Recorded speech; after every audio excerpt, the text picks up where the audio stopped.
All right, time for a quick solution. This problem is rather similar to several other that we went through when we were talking about subqueries in that where clause. In this case, we know that we definitely want the name of some different phones, so I'll start off by doing a select name from phones. So then it is a question of which phones we are going to include. We probably want to do some kind of filtering here using a where clause. We specifically want to find only phones that have a price greater than all of the different phones that were created by Samsung. So I'm going to use a greater than all operator here. Whenever we make use of greater than all, we must do a comparison against a column of values. So I'm going to make sure that I write out a subquery that's going to return just one single column of values.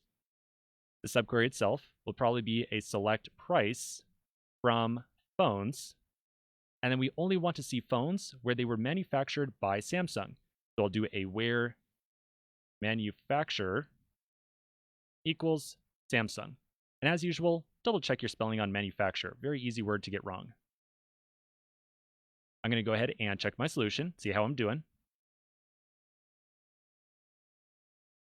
And it looks like we got it. We can also visually inspect our data and make sure that it's correct. So iPhone 4 has a price of $399. Yep, looks like that's the only one that's greater than all the phones that were created by Samsung. Awesome.